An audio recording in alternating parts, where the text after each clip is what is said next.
It's finals night, first one of the season, Gold Finals, Rose Cup Season 3. It's going to be great. I'm out of class here with Matthew Tuesday, and we have Canis Lycaon versus Earth, Wind, and Pharah. So let's get your boogie on. Let's get going into this one. And Matthew, what have we got going tonight? We have the first and third seeds of the second seed. You know what? Don't worry about me. Just woke up. Gonna be a little woozy today. But Canis, Canis, Lycon, and Earth, Wind, and Fire have met twice before in the past, but both of those encounters ended in a 3-1 victory for Canis, Lycon. But as you know, uh, yesterday, brand new patch. As you can see, we're in the Kings Row background. It's a little festive, a little snowy. So with the new patch came new changes to a lot of the meta characters that we've been seeing over the past few weeks here. So with the new patch comes a new meta, and history may not repeat itself for Canis Lycon.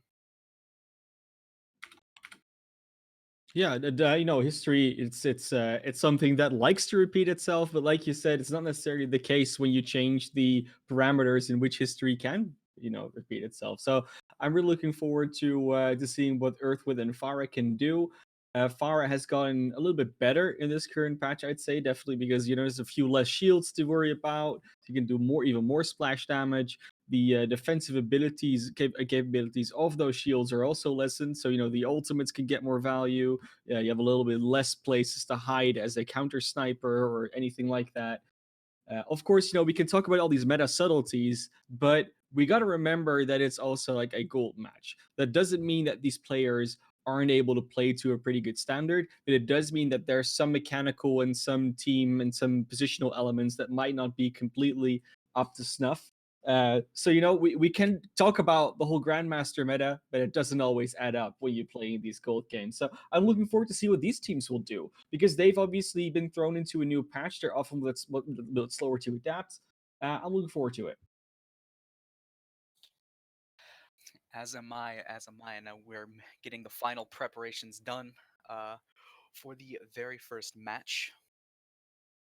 And it's according to the chat here, we might be going to Li Zhang Tower for Wow, our control map of the it is evening, the classic, isn't it? the classic. I haven't actually personally seen an Ilios pick. It's Yeah. always been Li Zhang. I mean, you might get there tonight because it's not a first to three game, which we've seen a lot in this season. So I think it's just a bit the standard format. In the finals, we're doing a first to four.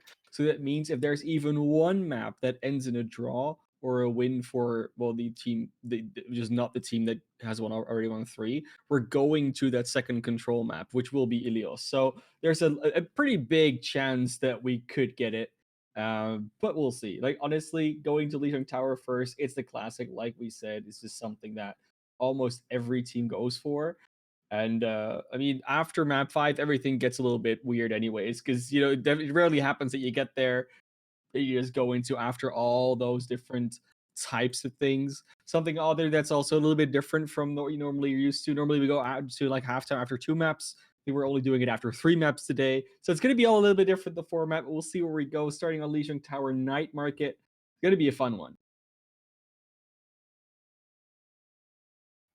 So while are waiting for the game mode to start and our teams to pick their compositions, interesting thing we were talking about before the stream started in our Masters semifinals game. Uh, there was a lot of dive being played. A lot is a little bit of an exaggeration, but they definitely played it for one map, which was on Gibraltar. So a lot of high ground was played there. So it's not as something you will likely see here happening because A, it's a control map. There's not as much space to use, and B, the high ground isn't that prevalent. But if we get to those escort maps or those more high ground centered control maps or assault maps or even hybrid maps, it's very possible a team might go for that. That being said, though, I feel this match is going to be all about comfort picks. So, are Oh, we going to see Ryan 100%. Zarya, Sigma Marissa's? Maybe we see some dive because they're just comfortable on that. But a lot feels like there's more possibilities with this new patch. So these teams hope they're ready for it. And you called it completely there. Ryan Zarya for both teams. Um, but coming out of Canis Lycaon here, we have the Doom Pharah, which is a slight variation of what you've been what we're used to. Definitely the Pharah Mercy, pretty standard pick with the Baptiste. Uh, kind of comfort picks, comfort picks like we said. But Earth, Wind, and Pharah busting out the May McCree, definitely expecting um, the Pharah Mercy and perhaps a little bit of control point lockdown with the May walls. And coming out straight away, they're gonna go to the point here from Earthwind and Pharah, which is, it's a pretty good thing to do. You don't want to give up that point control, and the Pharah will have to fire in from the outside. Doomfist goes in here. Claim is definitely trying to get something done here, but they'll change out the Doomfist for the McCree. McCree could not take the Pharah down. It goes the other way. Orange falls to a Fire Strike. And it will mean that with Claim being rezzed, it's going to be a pretty good numbers advantage here for the side of Canis Lycaon. And they are kind of continuous. They're just going to kill after kill. Yes, they lose their Doomfist again, even after the res, but it's going to be a reset here for Earthwind and Pharah. Now they're going to come back in here without the Pharah. They're going to have to do something against that. Vladimir Put going to be the main culprit to try and do that. Cool Guy 101 on the Reinhardt, approaching the Earth Shatter. Definitely was able to get some massive damage in there with the swings of the Reinhardt hammer. But a bad rep on the opposite side, also approaching Earth Shatter. So we're gonna see some tank moves with the ultimates here.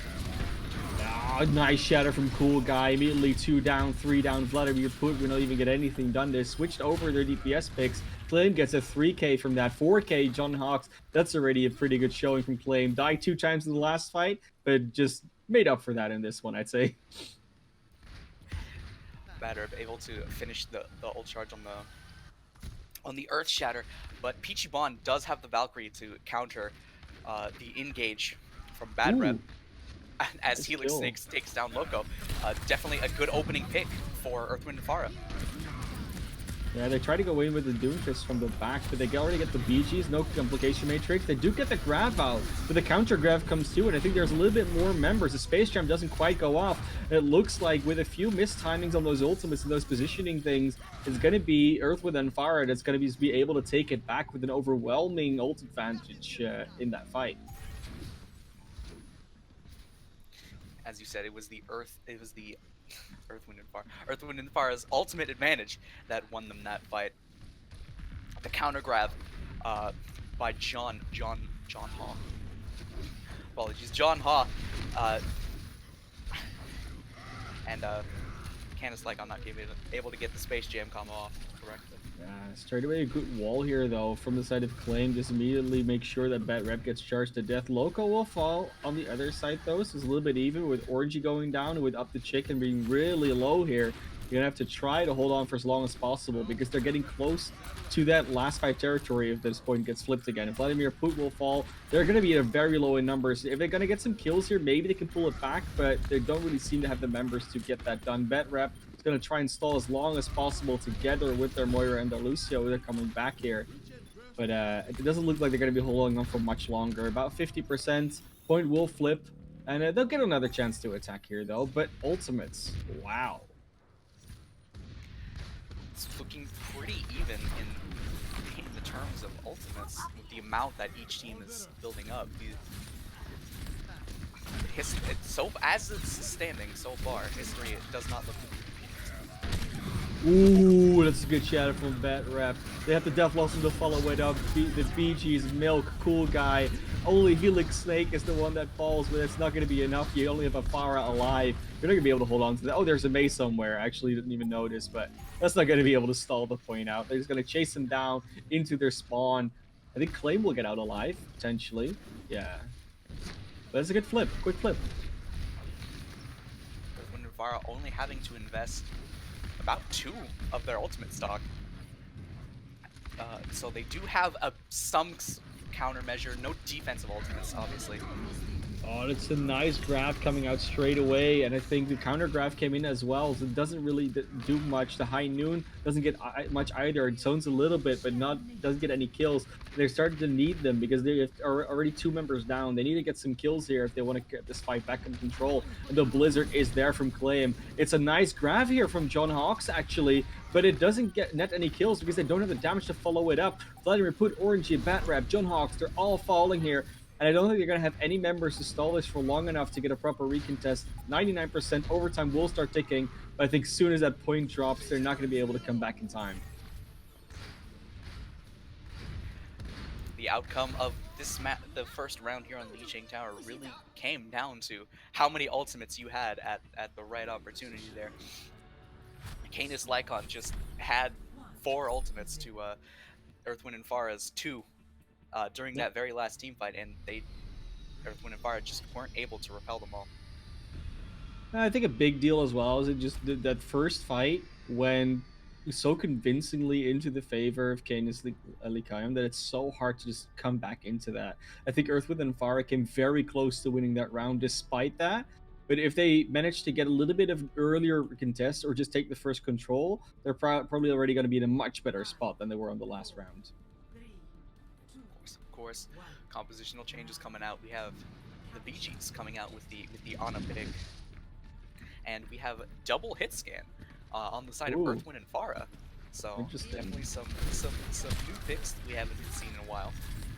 The soldier especially, I never see that guy coming out anymore. Sure, you have the aimbot, but just usually got healed up. We'll see if that's going to be the case here as well. Loco already trying to go in the backline, but Vladimir Put stuns him out. That's a headshot to the face. That Reaper will not be reaping right now.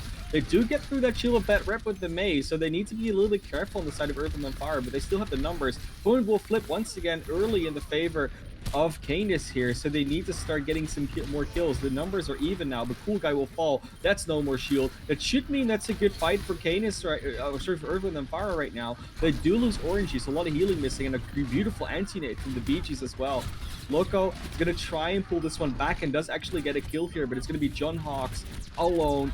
Actually together with Helix Snake, but the numbers are good. The Milk Zarya does just so much more damage right now, and the respawns are there for Canis. So it was a valiant fight, but they just couldn't quite pull it through there.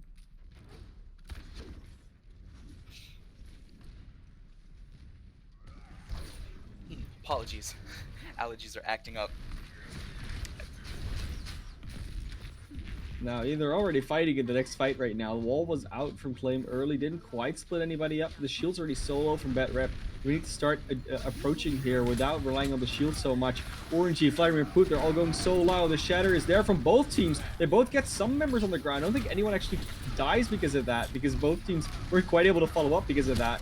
The one kill on the Orangey and Bat Rep will fall as well because of the missing healing. But Cool Guy and Claim go down on the other side. It's actually a lot of low health bars on the side of Canis here, so they might be able to push back in. Peachybon and Milk both going down. It's only Loco and the BGs, and they don't really have that much range to work with. Nice sleep art on the Orangey.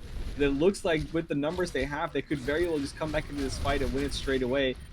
Even though the Graftons are online, but his speed is so low. By the time they finally start actually fighting on this point, everyone is back on the side of Canis. That entire numbers advantage is given up. But there's Claim. The Blizzard gets cancelled. The Grav is out here from Milk with the sound barriers as well from Not the Chicken, and they're just going to be completely fine. They're going to take a little bit longer to cap this point, but it does look with all those ultimates invested and negated, this is going to be a pretty easy counter. A lot of ultimates used there in the late time. Loco tries with the Death Blossom, don't know why, but gets the kill on the Helix Snake. Maybe it's just a consolation thing. I don't know. Earth, Wind, and Fire able to retake that point. That fight went on long enough that all 6 ultimates on the side of Earth, Wind, and Fire were able to come back online, and Bad Rep almost charging up another Earth Shatter. But looking on the side of Canis, we're looking to have 3 more ultimates, but Earth, Wind, and Fire do not have anything up to counter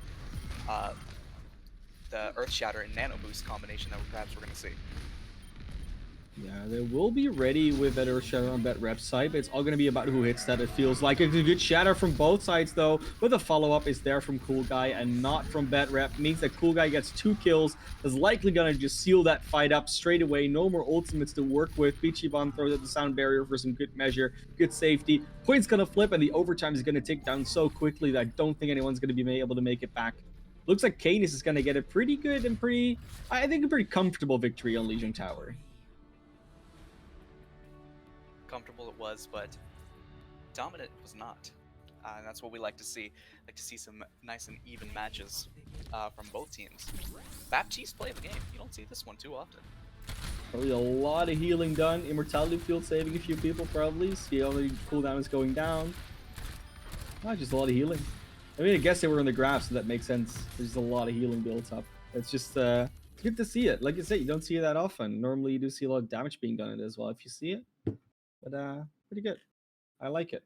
What do you think was like the ultimate? You were talking about the ultimates a little bit more before. They say like it just depends on who has more ultimates. But do you think there's something that either team is just doing better in that department? That's why they have more ultimates.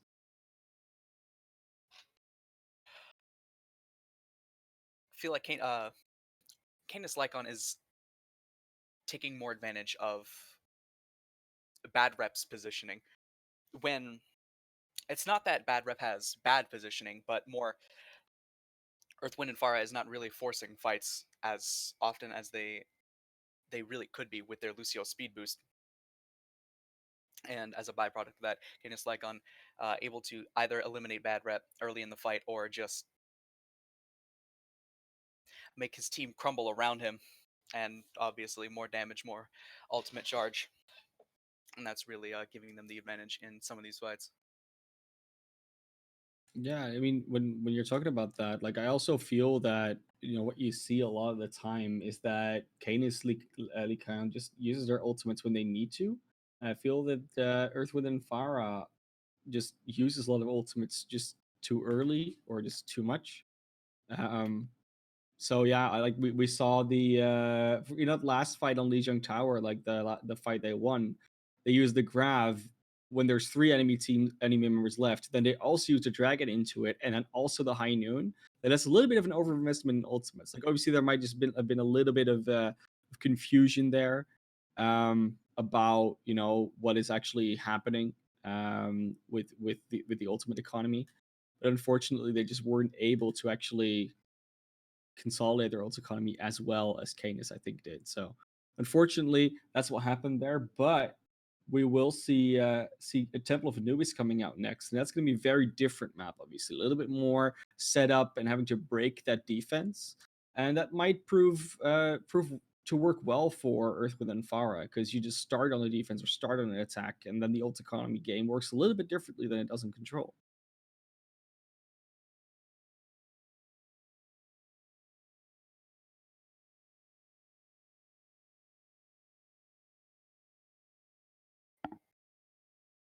Excuse me, I am sneezing up a storm over here. That's fine. There's worst thing that can happen, Matthew. As long as you're not allergic to some good Overwatch, we're gonna be all fine. Looks like we're gonna have a little bit of a wait until they're getting in here, but I think the teams are both ready. So let's get into it. Let's see what they're gonna go for.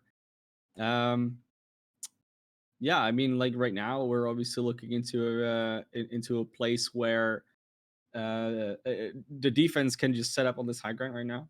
This platform in the middle, and then we'll see what the attackers are going to do against it. It used to be a lot of Bastion, a lot of spam compositions, and double shields. Do you think that's still going to be the case here?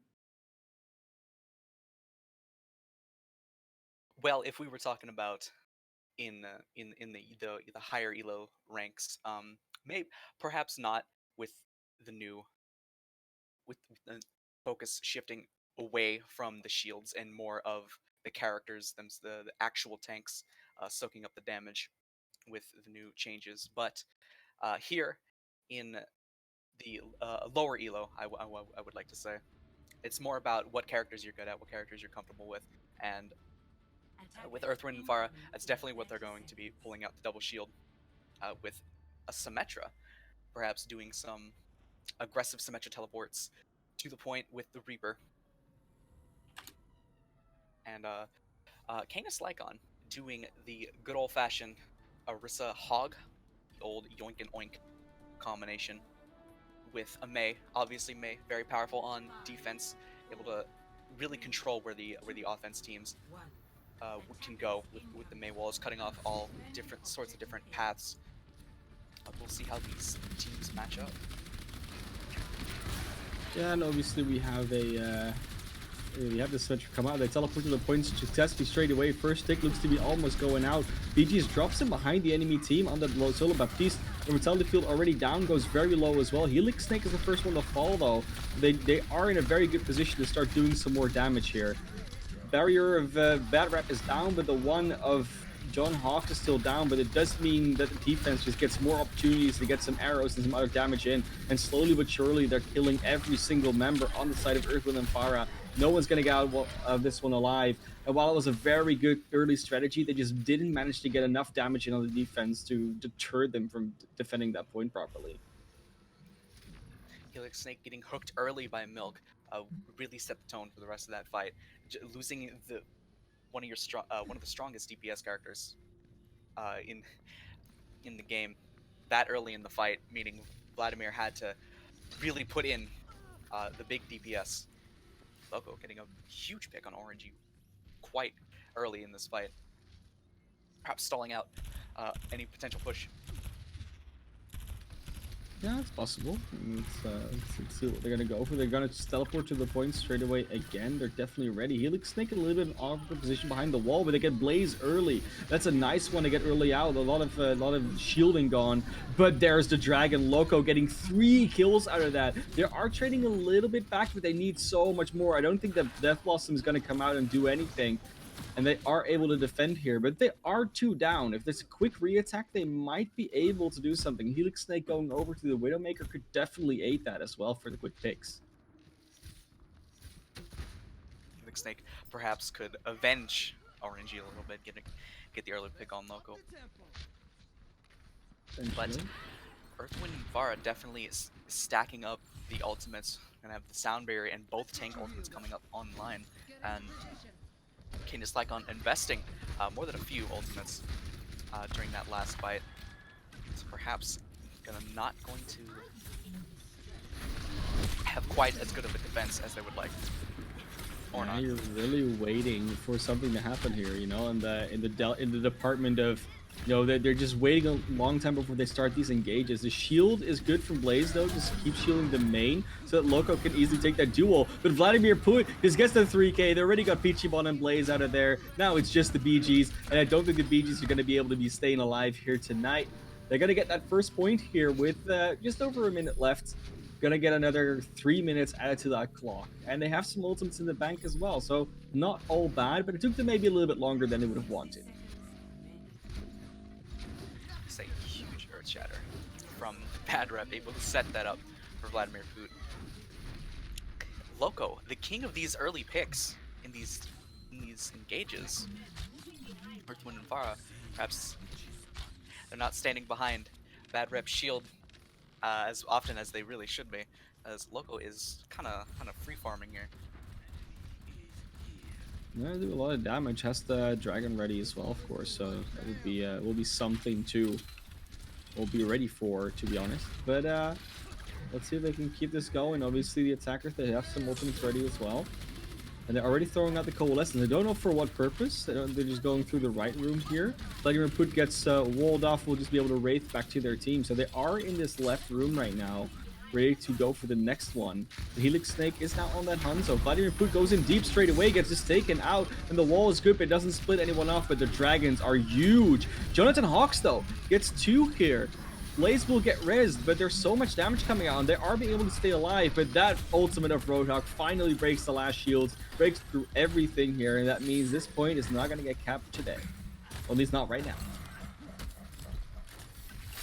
While the Mei wall didn't necessarily split off anybody from the rest of their team on the side of Earth, Wind, Pharah, it did, in fact, block their retreat from Loco's dragons, and while they weren't able to back out from the dragons, they were able to Earth, Wind, and Fire were able to kind of spread themselves out for that dragon that really gave Milk enough time to finish up that whole hog ultimate charge and just clean up what Loco could not.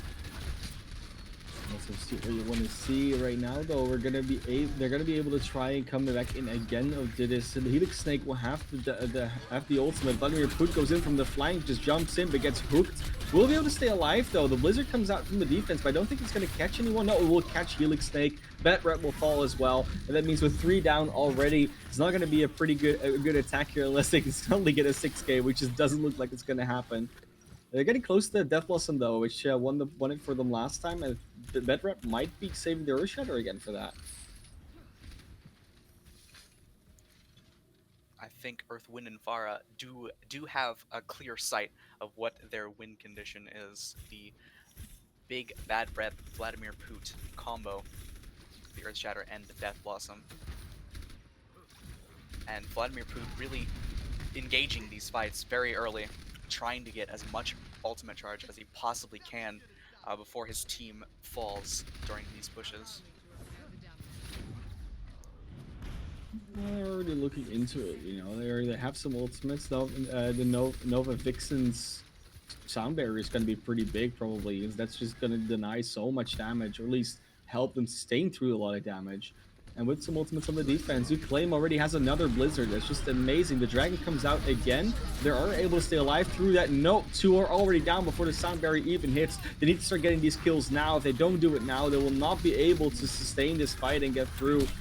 So Valkyrie comes out, the Immortality Field just survives everything, and that means everyone's just gonna go down again, and they're only gonna have 25 seconds to go again, and they lost both support ultimates in that as well. It's gonna be a rough one to get through, and not even a taken yet. Anything is possible.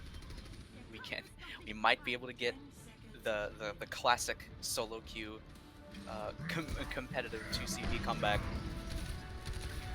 It's very much possible. Oh, the wall, it just blocks off any potential of getting in. Vladimir Put barely gets there with the Reaper, but not in time. Had the Death Blossom ready. It's just a shame. That might have been able to open up something there, but the time was so short. It was always going to be a rough fight. So nothing taken on B, but they did get that first point, and that first point can sometimes be hard to take for teams. So we'll see if they're going to be able to do anything against that on the side of Canis to also cap that point, and then the first take on B. But otherwise, you know, we could get into a win territory for Urban Pharah. We could get into draw territory. It's Temple of Anubis. It has a few possibilities here.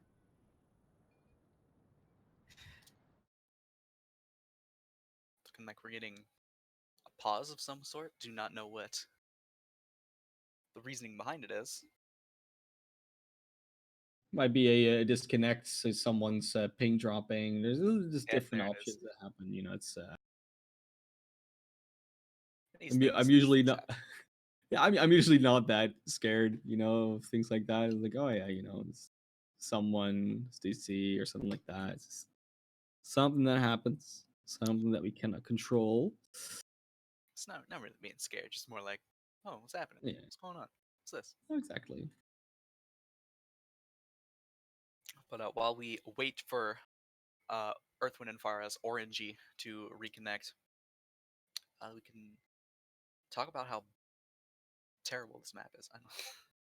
I guess. No, it's not terrible. It's like it's a 2 CP map. So if you're not not that happy with the 2 CP mode, it's usually that, you know, you don't really like those maps. I personally have the reason why I've started liking Temple of Anubis less, it doesn't have to do with the map. I think it has a lot to do with how the meta has been evolving, and the structure of Anubis just really enforces that a little bit more, especially point B, where it's just these very annoying angles of approach that you can always spam down as a defense.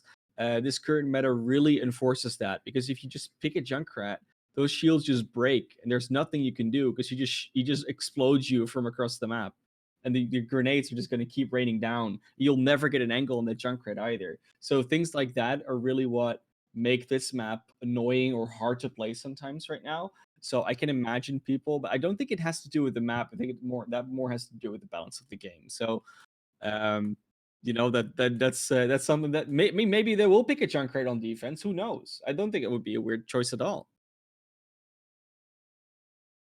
Definitely not. Junkrat, very powerful on this map, like you said.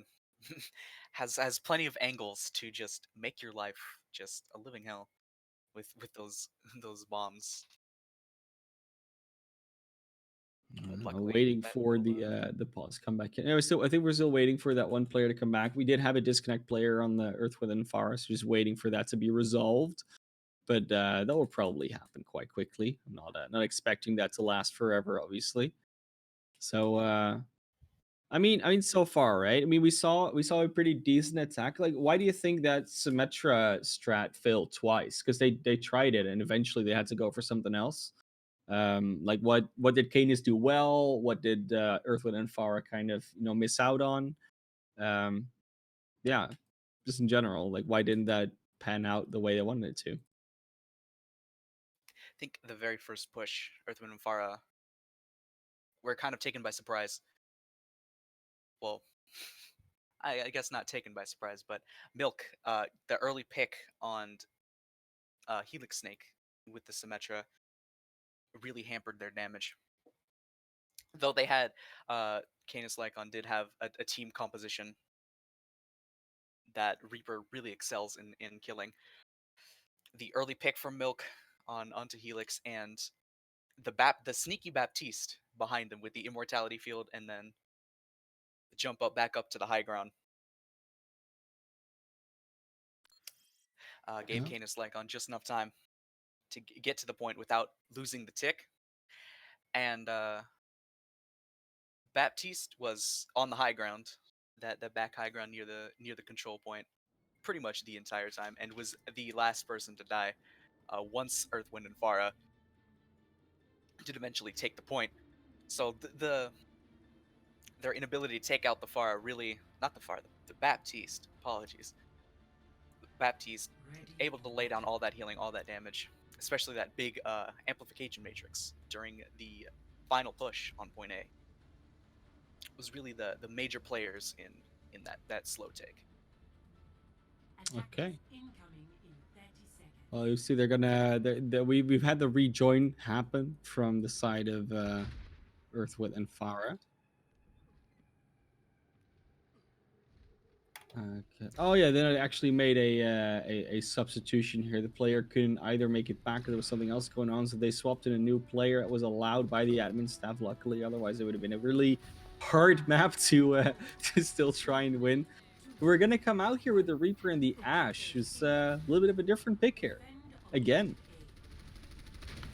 Ash kind of does have that dynamite, able to deal devastating damage and pump up that all charge, or Straight just straight away. up kill Loco. That works too. Yeah. I mean, that's all you want, right? That's all you want from your DPS. Just get the kills. That's all you need to do. Click the heads, and the heads were clicked from Helix Snake there. But right now, they're gonna still try and get in through this side room, and I mean, they're doing a decent job. Vladimir Put is getting a little bit of damage on them, but so far it's looking pretty decent. Loco, though, is sort of trapped in the center. Doesn't want to get back to the team. It's going to be John Hawk's going to be split up from their team instead. They're going to back up to the point, and the rest of the team is meanwhile raining damage down up on the attackers. Vladimir Put going very low, able to get away and healed up, but Helix Snake is the first casualty on the defensive side. Vladimir Put will soon follow. While the res comes out on the Ash, the rest of the team just being pressed back in that corner by the Reinhardt Zarya. They're just running over them. Helix Snake gets the kill on the Loco once again, but if that's the only kill they're getting, they're not going to hold on for much longer. It's just the Baptiste, the Mercy, and the Ash, and Helix Snake is just going to run away with the tail between their legs. Point A is going to be captured here by the side of Canis Lycaon. Shades of the old goats meta. Peachy Bon just placing Blaze and Milk inside of Earthwind and Pharah's anal cavity, I suppose, and they were just able to go to town on the team. Yeah, immediately kill Nova Vixen already with an amplification matrix. They're just running through them. Point B captured immediately. There wasn't even time for defense. It was just done. And that's 2 already from Canis Lycaon. And that means we're already halfway for them there to get the win in this finals. Because remember, they need to win 4 maps. It's not over after just 1 more map. But it's looking so dominant on this map that you might not even see a map 5. It's just gonna go 4 maps and then we're done. You may not even see the ever elusive Helios pick. for map Or 5. might not. I mean, I still hold hope. You know, it's not over just yet. It's not over until it's over. It ain't over till it's over. That's exactly what we're talking about here. Guess what? It's not over. And now, next up, we're gonna be heading on over to our hybrid map, I believe. Or is it? Yeah, it's gonna be hybrid map first. Escort is gonna be the last one that we play.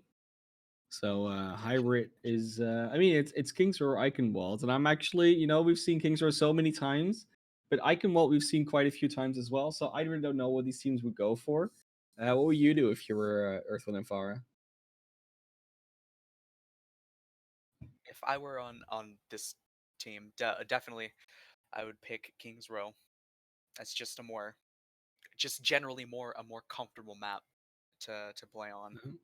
You It looks see a like they lot more agree. teams. You see a lot more teams just in the same situation as Earth, Wind, and Fire. They lose the first two games, and then they put on a very good show on Kings Row because been in the game a lot longer than Eichenwald. Had a lot more time for teams to find out, what you just really get a feel from the map, see where to go, what comps you can run, and there it is, Kings Row pick. Like I said, coming in, Earth, Wind, and Fara,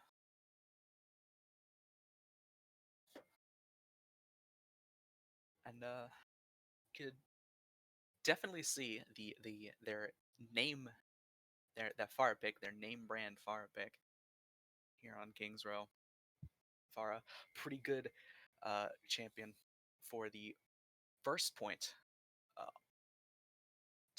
offense or defense. But we're just going to have to see.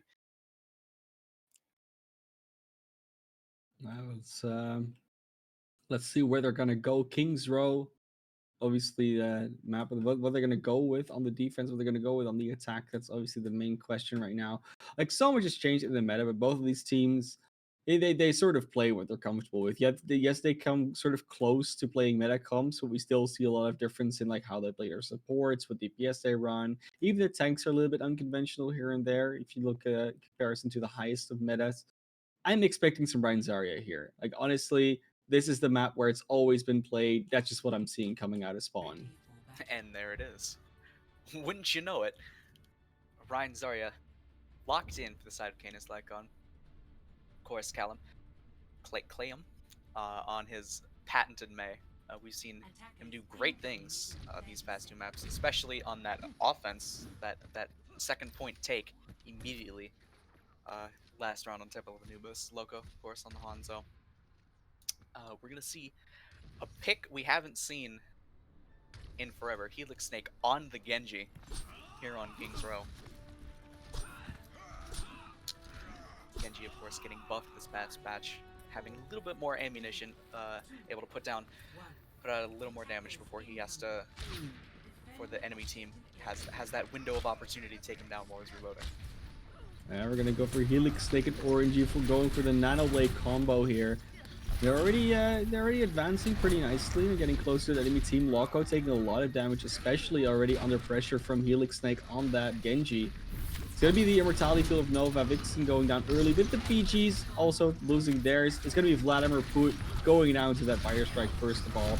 Blaze, the BGs, they're already getting the kills. It means that this defense looks to be holding on at least for this first push, but looked a little bit of a closer and more calculated fight here from Earth, Wind, and Fara. Exactly. Kings Row. Definitely the map where you bring it all. You lay it all out on the table, and I think that's exactly what Earth, Wind, and Fire is doing with their team comp right now. Let's go. Seeing the teams go forward here. Once again, they're gonna try and get in here, and the shatters are almost there for Bad Rep. It's already there from Blaze. Who's gonna lay down who first? And it's gonna be the kill from Blaze. getting all them down. But you got a Helix Snake. Gets the 3K with a Fire Strike deflect. That's huge because it came through the Amplification Matrix. And that is just a turnaround of the century. That is something I've actually never seen happen such a way before. And it makes sense, right? If they do more damage than you, just deflect it. And it works. It's amazing to see Helix Snake just dismantling the composition. If there if there is two things you want to see from your Genji, it's a graviton deflect and it's a fire strike deflect. But I've yet never seen one quite that impactful, where it just immediately won the team fight just like that. It's gonna be great. There's the Nano Blade coming out here. Implication Matrix, sorry, the Immortality Field will be taken out, but Helix Snake won't actually get anything else but the Immortality Field. Both DPS down on the side of Earthwind and Pharah. That means this fight is gonna probably be over pretty soon. And even though they got the first point, they're gonna be halted very quickly after that. Nano Blade countered with the well-placed Graviton Surge by Milk. Able to catch Helix Snake rather early in during the Dragon Blade. He wasn't able to get anything except the Immortality Field, which should come up cooldown by the time the next team fight happens.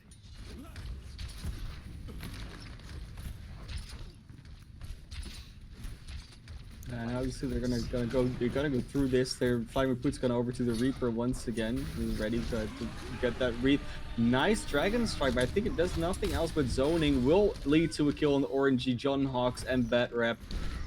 Another fight is quickly decided, and they had some ultimates to work with, so it's good that they start burning through them. This fight's ending rather early. Canis Lycaon definitely closing these fights out as quickly as humanly possible, not giving Earthwind and Pharah a chance to get their ultimates up to perhaps counter some of these engages by Canis Lycaon. And there it is again. Helix Snake again with a huge fire strike deflect, killing two members of Canis Lycaon. Pretty good now, but they're already getting the kills here. This fight is looking to go into the favor of, well, it's just over before it even starts, really. Nano Blade finally paying off, though, and that's something we needed to see, that Helix Snake Genji getting more value than just that one deflect. Blade killed the Bee Gees as well. I think there's going to be another contest, but it might be close. Canis Lycaon, if they time everything perfectly, they definitely will be able to get the contest, especially with Pichibon on the Lucio. Quick early to double kill with, once again, with that Amplification Matrix getting the kills here with the Fire Strike. But the Blizzard is so good on the other side. They're just sort of trading out here. I think Bat Rep will get the kill in the Blaze here, but will lose their own life pretty soon as well afterwards, because there's just too much around them to well, not support and just kill them. 1 minute 44. The payload's about there. One fight win will get it there, but they're gonna have such a long respawn time that it's gonna be hard to do it if you don't win the fight outright. I do hate to see it happen. Bad Rep in a bit of a perhaps panic state did press Q, and before he got frozen by the Blizzard, he wasn't able to actually get off the Earth Shatter when he lost the ultimate charge, but was able to get a little bit back before he went down. He's coming up on it again, so not really too much of a loss inside of Earthwind and Pharah. Yeah, looks like Loco is gonna go down early to a nice dash there. Shatter comes out, only gets the Shatter on the Vladimir Put, but this Blizzard is so good. No one's gonna get out of that one. That means 3 already down, 46 seconds on the clock. They're gonna have to try again, or they're getting close to the Blade again, and a lot of other ultimates. So there's a good chance in the next fight they're gonna be able to get it. Massive Blizzards ending the past 2 fights for Earthwind and Pharah. Earthwind and Pharah might want to be prioritizing Clam so that these Blizzards do not keep coming out. It's definitely stopping them in their tracks every time it comes out.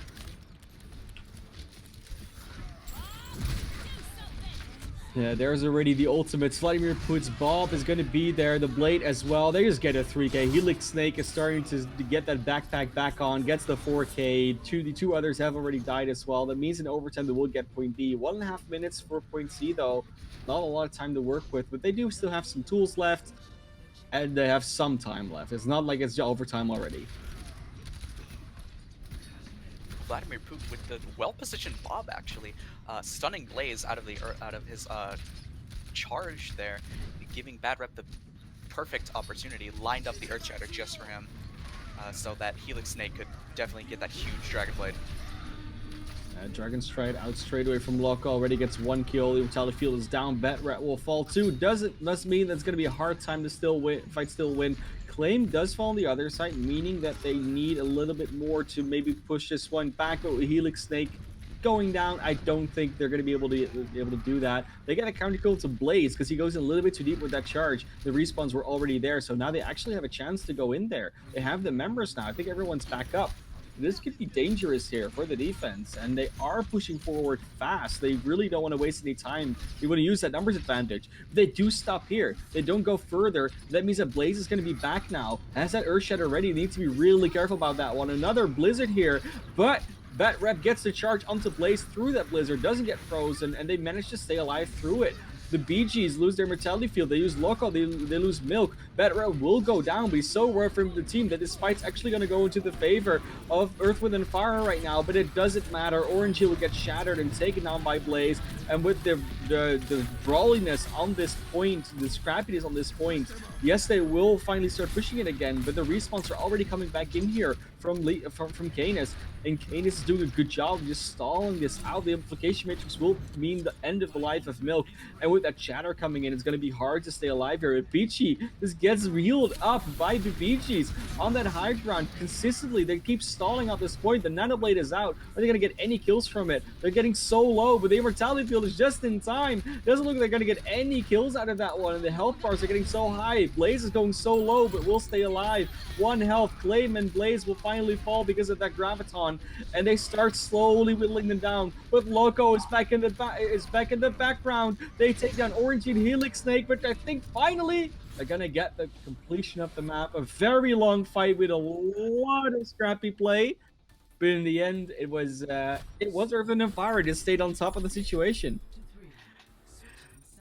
Vladimir Putin managing to stay alive during that absolute fist fight that was going on the control point on the payload there. Vladimir Putin staying alive long enough to charge up Bob, and Bob clutching it out, managing to capture the final point in overtime for Earth, Wind, and Pharah. It's gotta, and then that's gotta feel real good. Earth, Wind, and Pharah losing 2 matches and clutching out the final point. Real big confidence booster, I think.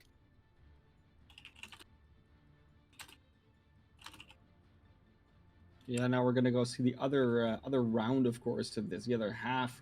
We need a completion from Canis if they want to have a chance of winning this map still, or drawing it, at least not losing it. But we've seen them in the past. They just keep on pushing forward and do a very good job of playing aggressively. So I'm expecting them to be able to do it. Question is, of course, whether they are going to be able to do it, because defenses can be harder or easier for either team. I do feel that Earth and Pharah has a little bit of a more calculated play style, which means they play slower and a defense that usually works a bit better. Exactly. Earth, Wind, and Pharah pulling up their standard composition. The Ryan Zarya May Reaper with the Ana this time instead of the Moira. Loco on the Widowmaker. We've seen him bust out the McCree and the Hanzo so far. See how if he can manage to get some early picks here on the Widow. Vladimir Put just getting back out with that Wraith form. They are able to just stand fairly in the open. They would have not taken the angles, but Flame, Loco, they take down the support straight away. Helix Snake falls as well. It's going to be a pretty quick point A take unless we see another miracle coming out here. It doesn't look like that's going to happen. Only the BG's falling on the side of Canis. And that point A is already taken up.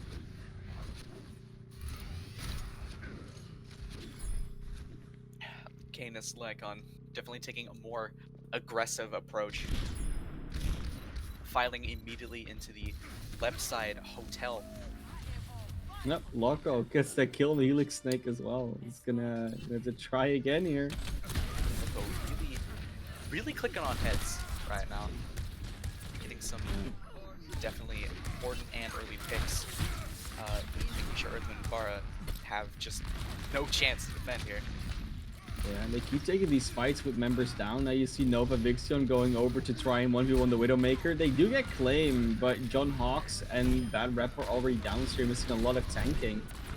And you need a little bit more, but Helix Snake wins the duel, gets the kill on the Milk. The Widow is actually putting up a threat, and they weren't pushing the payload all that much because Nova Vixion was just stopping it. So they won the fight, yes, but the payload is barely moved, so they're just gonna fight again in the place where they would have otherwise have fought. This is actually pretty good time buying there.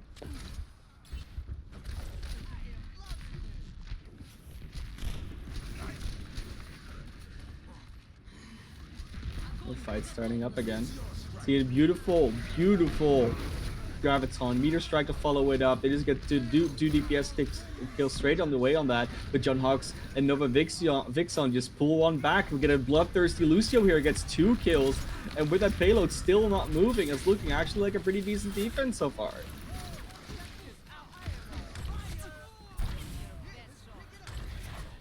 As it normally is with these aggressive playstyles coming out from teams. They make 1 or 2 slight misjudgments, and once the defense has picked up some steam, and it gets really difficult for the aggressive playstyle to make a comeback. Are now gonna go into this place where that rep. I mean, they have to be careful about this Earthshatter Blaze because it's been so good so far. That's a very nice Graviton though. Get 3 kills straight away on the back of that. Nothing you can do about it. Means it's just going to be a very easily one fight. Beachy will not be able to get away from that one. 6k team kill within 12 seconds. So that means you get the, or within 10 seconds, it means you get the gong. And yeah, I mean, the defense is holding so far. It might actually not be a 4-map series. Canis Lycaon did switch up most of their team composition here, aside from the tank lineup, so their ultimate charge is looking a little bit lacking. They do have 3 minutes left on the clock to make some sort of play. Nice shatters from both sides. He's going to be claiming the beaches, claiming the first 2 kills. John Hawks, though, has been doing so much work on this Pharah. The High Noon is out. Will be able to get anything from that? Doesn't look like it. They are still holding it. No, it's finally just being cancelled there. Vladimir Put going in very deep, tries to go for the Brigitte, but Del Reinhardt is there to back their support up. And this is going to be a rollover, but that card hasn't moved in quite a while, and they're still sort of stalling this position out. Maybe Nova will go back behind them again. No, they'll speed them out, go for the next engage. But 2 minutes 20, we were getting to that same place almost where Earthwind and Pharah was stopped here on point B. So 2 minutes. If they can hold it for another 2 minutes, they're at least matching time. But the pace is still a little bit faster because of that fast point A take. Earthwind and Pharah not quite fully regrouped yet.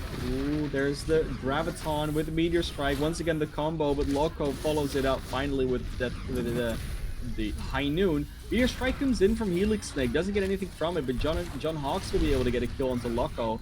And the health bars are still pretty good on the defense, but Claim is making sure that that's not going to last long.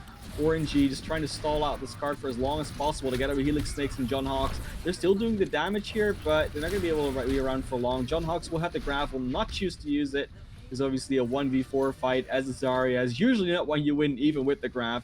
Nice stun there on the Claim before the bubble comes out. They are going to try and chase far, but they're not going to make the same mistake they did last time and not going to go too far with this one.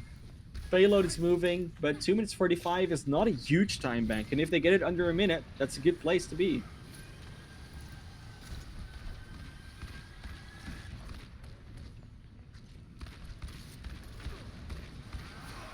Next fight already out. Bet Rep is already down. The Shatter falls, and straight away 2 or 3 members down. They're all gonna fall. Vladimir Put Nova, Vixen, Helix Snake. Nobody's gonna stay alive here. It's just John Hawks and Bet Rep. Oh, actually, Orangey, Bet Rep still coming back from spawn. No Graviton, no Shatter. You gotta be able to use these ultimates at some point. I think Bet Rep might be able. Oh, he wanted to try, but he couldn't because he just got straight away stunned up and everything. And there's nothing they could do. They had the ultimates, but they never came out. And with 2 minutes left, they're not going to get another chance to attack. This could very well be the 3-0 here for the side of Canis. And, even if it's not a 3-0, it's still a 2-0 with a draw. And you want it to be the 2-1. Not going to happen here for Earth Within Fire. Let's see what they do on their defense to maybe hold this one off. BG's and Loco with definitely halting any ultimate attempts that Earth, Wind, and Fire wanted to do with their stun combinations on the Brigitte and the McCree stunning out, specifically stunning out Bad Rep there right at the end. Earthshatter perhaps could have gotten a pick or two and stalled it out just long enough for the respawns to come in. But now Earth, Wind, and Fire looking to do a more of a bunker style defense here on point A. Double shields with the Baptiste and the Bastion. Picking up the Junkrat instead of a sniper character or a hit scan of some sort. Definitely wants to lock down the choke point as much as possible. But Canis, Lycaon, just sticking with what if it ain't broke, don't fix it. Sticking with the same composition. Loco again looking for the early picks on the Widowmaker here.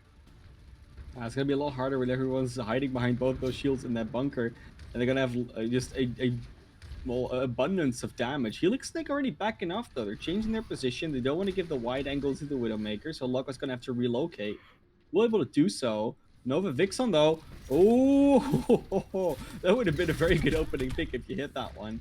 But now they're ready in that corner. The Widowmaker won't get a lot of angles. Is still trying to get the shots up. But Helix Snake keeps walking around. They don't know where they want to go. They want to go behind them now. But Claim is on the other side. They get the wall underneath Helix Snake. And Helix Snake is going to get taken down by the combination of a few different damage sources. And they're going to have to get some kills here on the defense. They're not able to do anything. They're not getting the damage off once again. They are getting the health bar slow, but the target focus not enough. Gonna be a 3-0 here for the side of Canis Lycaon. And it's not over just yet. It's only 3 maps. You're just gonna have to do the reverse sweep, 4 maps in a row. But it's looking so good from Canis right now that I doubt it will happen. But we have hope. It's Overwatch. There's one big game with comeback potential, it's this one. The bat fire strike deflect Helix Snake. That was that did something. Put a rumbly in my tummy, if I do say so myself. But Canis Lycon definitely doing the smart strategy, taking the long route all the way around the right side of the map to get behind Earth, Wind, and Pharah, forcing Helix Snake to reposition constantly on the Bastion, and just unfortunately for him, the Orisa had already placed down her shield, so it was on cooldown for the duration of the Mei wall that Clam had placed under him, and it was just easy pickings from there. As you said, 3-1. We're gonna get Rialto or Gibraltar. I don't know which one we're gonna get. I'm curious though, because either of them could be interesting in their own way. I don't know which it's gonna be, but it's gonna be a fun one. Like it's gonna be a fun map, even if it's the last map. It's gonna be a good map.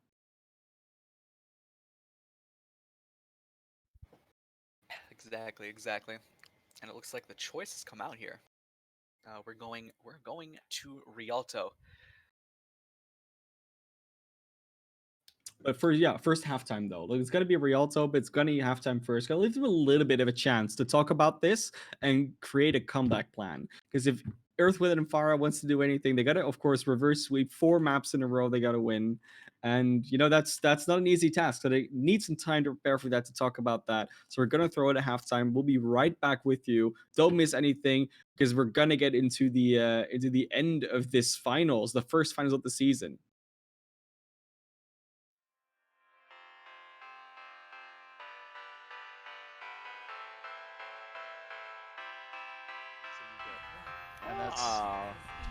How about most of the that? time they're all just square. Oh! Krev getting that early. Around, but can they teleport in? That's the main question. Can they teleport in safely?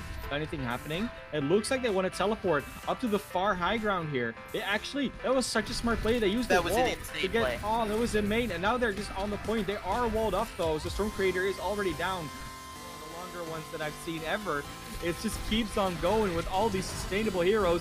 No clutch death loss this time from Blue though. The freeze is there on Paragon, but no one to kill him. Storm Creator and Sereniac are on the side, but they can't really get any kills out of this. It looks like the self-destruct may be able to get someone. Does get Aerosmith, but and Sereniac gets back into the well.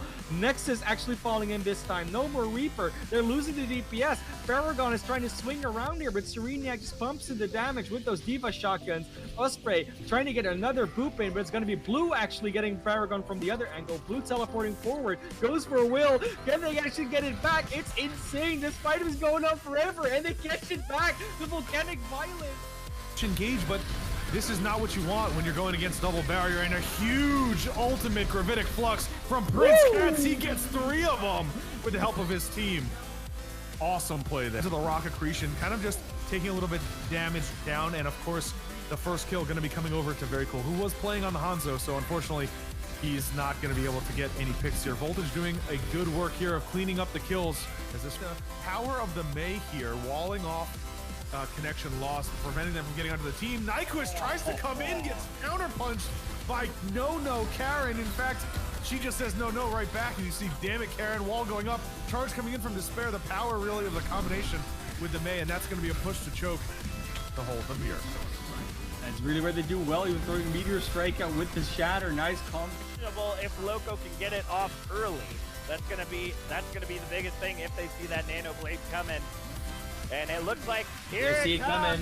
Speed drop's gonna come. Oh no! The Gravitic Flux and the Blizzard come in. Ursa able to get the double with RDK popping the Blossom. Defense though, we're close to the defensive ultimate, so they're going to be on a little bit of pressure if that Nano Blades hits right now, and it does look like it's going to come out. Oh, it's only the Blade. The Meteor Strike gets 3% Widowmane. This is a disaster. The Blade came out and the Nano wasn't even used with it because Riftical was under too much pressure, so that means the Blade will get 1, maybe 2 kills and rush in when you see an opportunity. And they're taking it a little bit slower now, so it might be good taking that device straight away. But the Barrage! The Rock ends up taking out the Barrage. What? That's incredible right there. Like, it's...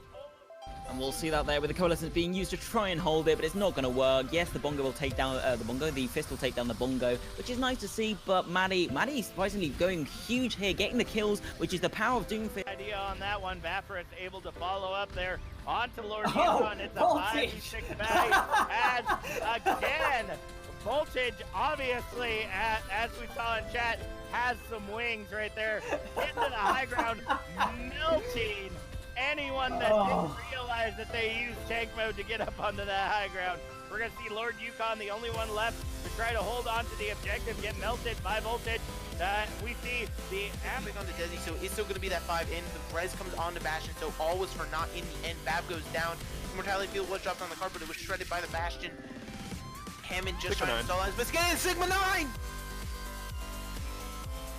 That's so unfortunate.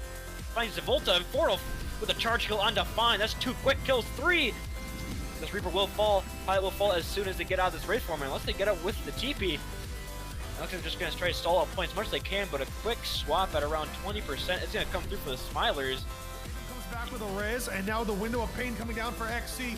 I don't think we're going to see Phantom use this barrage. Maybe he's going to drop down and use it on the tanks. He's trying to turn it around for his team, and he's able to pick off 2 with that? How does that happen? Fight on the objective as we see the tackle come in from Captain. Ends up getting taken down by Starlock. Oh my goodness! Phantom with the triple kill starting off already, and they haven't even grabbed the objective yet. MacGyver finding themselves on the outside of the objective. We may see a full hold on point A from them. Window of Pain gonna go down in an interesting position, but there's the barrier to protect all projectiles from coming in. It's gonna be the Immortality Biscuit to try to keep Scion alive, Silco, but he is in danger right now because the rest of his team is slowly falling and he's unable to protect them. Very cool. The only one left alive. Regroup, get some health back, and he still is just getting picked. It's an insane DPS power. uncontested second point capture. Blue goes down. The shatter falls from Paragon. The Blizzard to follow it up. I don't think anyone's getting out alive over here. What a beautiful follow up. And they have the ultimate, so why not use them?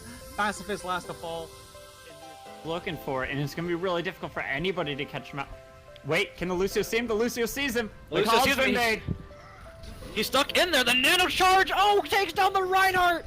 Ranter with the nano boost on the Fortle. Oh, but Fortle with the double fire strike off the nano boost. Gets revenge on Joe Biden, takes him down. The immortality field for Jacques does not last any longer. And Wooby, huge barrage, takes down 3. Can we make it the 4th? There goes the 4th, and it's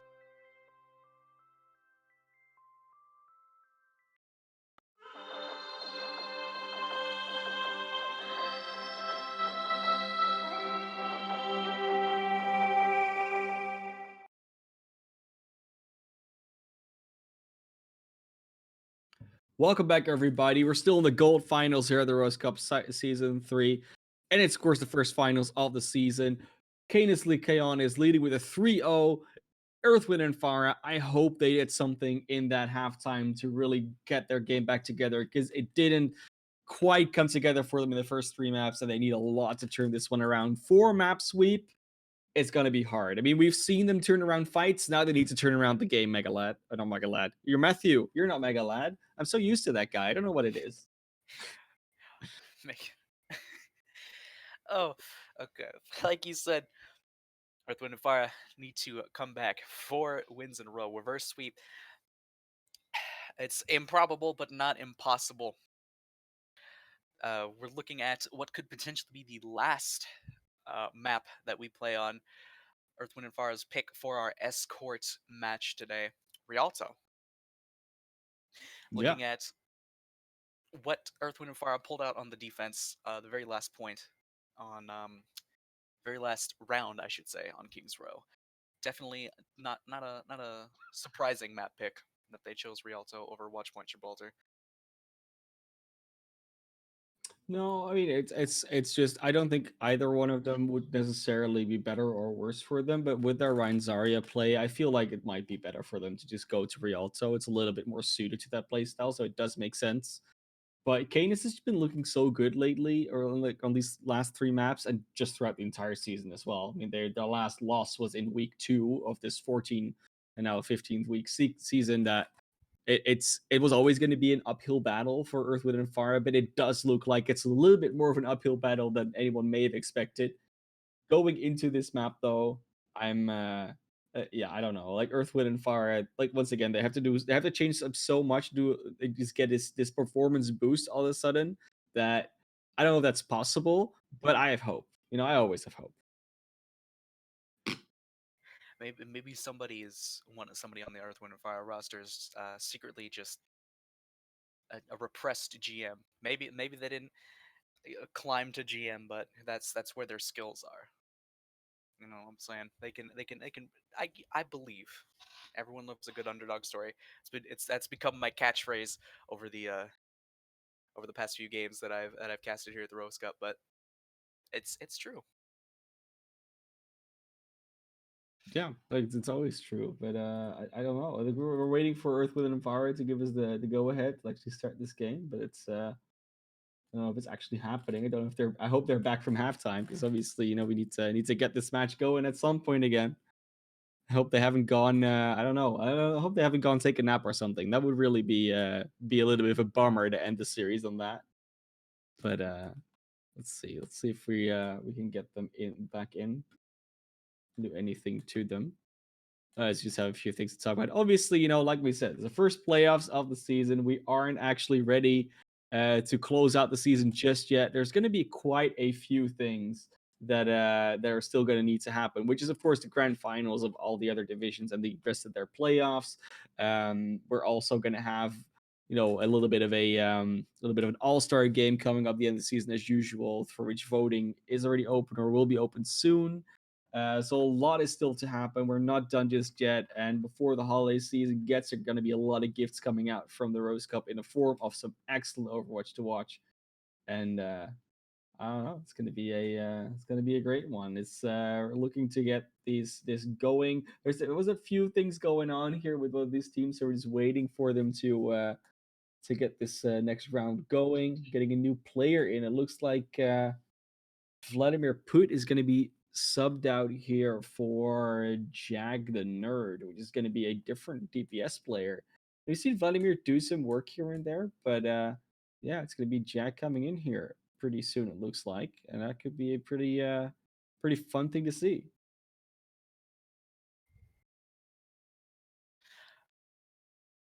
Jagman are definitely repping bad reps, a Doomfist cute icon. So a little bit of team synergy there.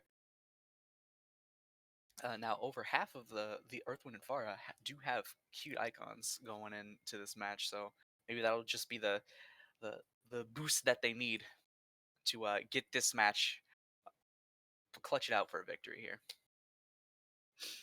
Yeah, it's gonna be a pretty good thing going on here. Rialto defense. Of course, we still have Canis starting on the defense first. It will be in the blue. Gonna have a nice time here, obviously. I mean, if they have a strong defense, this map could be over really quickly, but we're gonna see if that's actually what's gonna happen. Because obviously we thought the same was gonna happen on King's Row for a little bit, but then all of a sudden that fight got turned around by a beautiful deflect through an amplification matrix of a fire strike, and that just deletes any 200 HP hero instantly. So there's a lot of things that could potentially happen. I heard a Junkrat, but I don't think the Junkrat's actually gonna come out. And yeah, Claim and Loco look to be going over to that pharmacy in the Doomfist.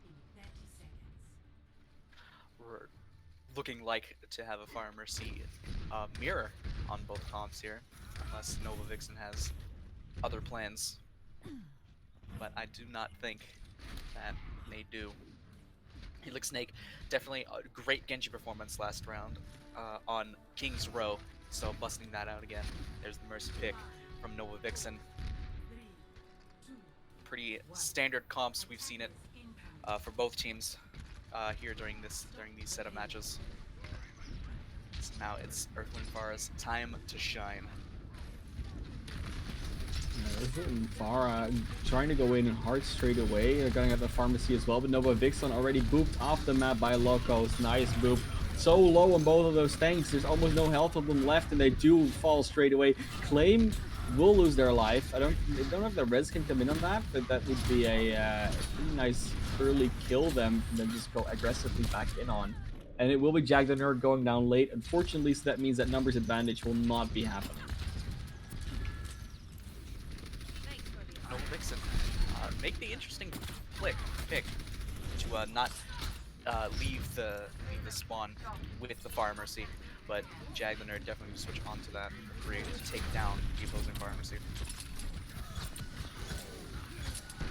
We're gonna be able to see his shatter come down from that rep. The follow-up isn't quite there. Nova Vixen already down once again. Claim is doing so much work on that Doomfist right now. The counter shatter comes in from Blaze. They get everyone on the ground, and they do get the follow-up. That means this fight is not going to be taking a lot longer. Will once again be a fight win from Canis here. Not only a fight win for Canis, but an ultimate bank win for Canis. They've been able to stockpile a few ultimates coming up on the barrage, as well as the 2 support ultimates and the Graviton Surge. So this one is looking to be a little bit scrappy. Yeah, but Jag the Nerd takes Loco down early. That means there's no pharmacy in the air for a little bit. We'll get rezzed up, but Blaze is in a little bit of a hot spot.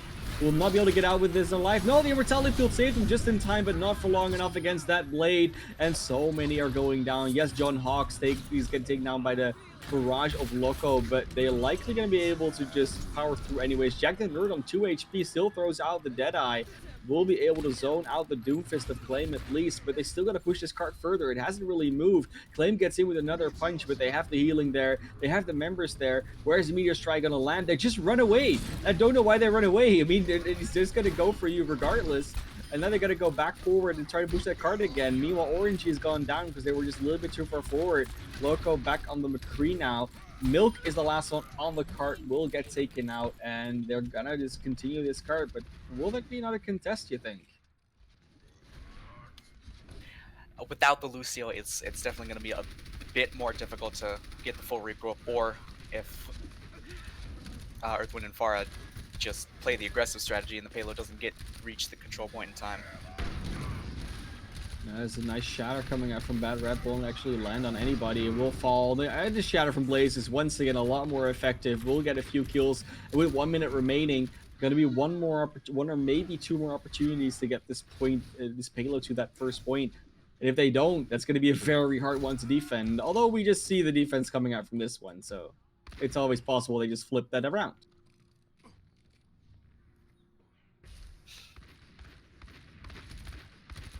Caleb definitely taking the sneaky approach on the high ground, waiting for Pharah to come in. Blaze already takes down Helix Snake, though the BG's falls on the other side. A lot of healing gone here for the defense. This could be an opening there for that matter. The res comes in though, but Claim and Loco immediately go down.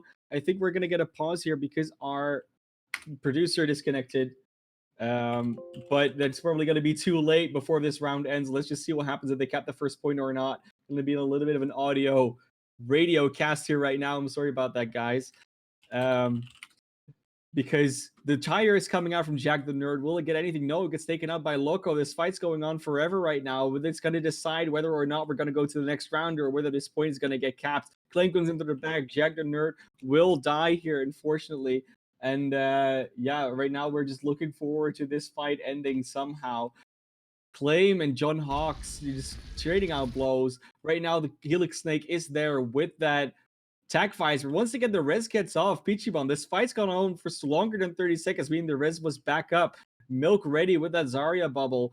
And there's another shatter coming out from Blaze that will likely seal the deal here because they're getting the kills. But the kills are going on both sides. The spawns are closer for the defense. It looks like that's what's finally going to be the deciding factor. No more stalling here for the defense, for the offense, actually. Jack the Nerd, the last one on the Tracer. John Hawks tries to come back on the Orisa, but alone Orisa will not be able to do anything. The point gets halted here.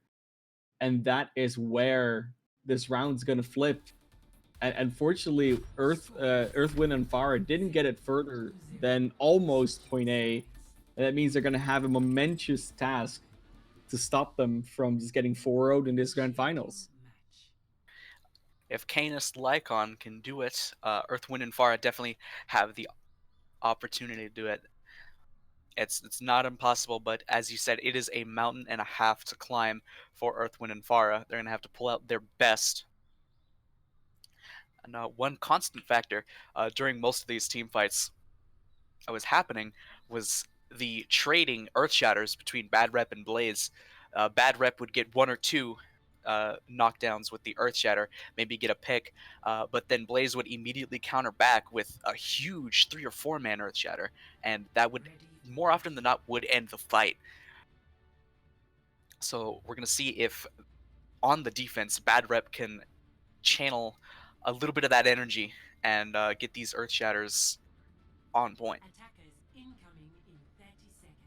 Yeah, and right now we're obviously looking towards a. I guess that it's going to be a hard hold, but we just saw it being pulled off, so it's not impossible to do. But we said that before, right? Like we said it before on the other points, and then it just turned out that Canis just, yes, the defense is possible, but they just do the offense a little bit better, so it doesn't really turn out that way. I don't know if we're going to see Claim on the Soldier. That would be an interesting swap up. BG's on the Brigitte. They might just be toying with them a little bit, but if the picks come out this way, we're just going to see if they can make them work. Claim throughout most of our matches have been more of a projectile supportive type of DPS. We're going to see how he does on the Soldier 76. There's already a lot of skirmishing going on. You see the lack of healing coming out a little bit. Blaze went very low, but it's going to be Bad Rep going down nonetheless. You see Milk going in from the side. Loco already killed down Nova, and that's going to be the payload moving so far forward already after barely a fight. There's just picks coming out. Not even actually a fight happening. Loco from the side. BG's Milk, Claim, everyone chiming in. This payload's already over halfway for where it needs to go. This contest is going to come in, but Bad Rep is very lonely still. Needs a lot more teammates in order to make this one work. Is relatively close to the Earth Shatter, but Blaze already has it. It's going to be a hard fight, but they get Claim early. Bad Rep falls. The flank Shatter comes in. That's 3 down.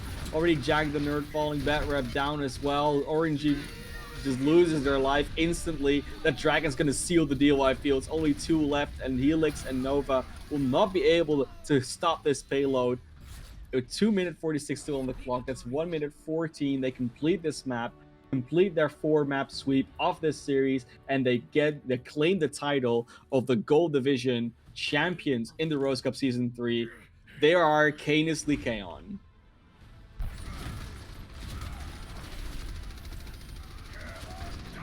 See the huge shatter coming in from Blaze. Really, MVP of this map. Blaze having an Earth Shatter every single team fight that broke, just able to end it. There, you can see it right there. 17 Earth Shatter stuns and 12 kills. It's I'm not a Ryan player, but that looks like a pretty big number. It looks like a pretty big number, yeah, definitely, and it just goes to show, we have a champions now in Canis Lycaon, and if you got to look at their team, you got to say like, that is really the player or the role that really made all of this happen for them. Is there anyone you want to particularly shout out? I think I'm going to go with their tank players, Blaze and Milk. They just worked so well together. They were synergistic this entire the entire match. There wasn't really a Blaze play that Milk didn't have a big hand in. So I think I'm gonna give it to the Canis Lycon tank lineup here. Yeah, that's very understandable, and of course we're gonna see. We can't really see anything else happening right now because these teams are done playing, and the tank lineup together did a very good job. I will see Claim and Loco definitely got their shots in, and I think the support of the BGs was 100% there in a lot of situations. Like the immortality fields were so good that it's going to be very hard for Earthwind and Pharah to do the damage exactly when they want it. The immortality fields really were in a big difference maker, and we're going to see if we can get maybe an interview with one of the players or more multiple players. I don't know what's going to happen. We'll see if we can get them in the voice. um it doesn't look like anyone's reacting right now, but we'll see what happens. Right now we're just happy to talk about how that game went, and I don't think there was a lot of opportunities for Earth, Wind, and Fire to really come back into it. It was a fairly dominant game, but out of all the teams in gold getting to that second place, and for Canis getting to that first place, that's a pretty big deal. Of course, we're not taking anything away from Earth, Wind, and Pharah, though the numbers say the match was a bit one-sided in favor of Canis Lycon. Earth, Wind, and Pharah did definitely put up a good fight and were in it until the very end.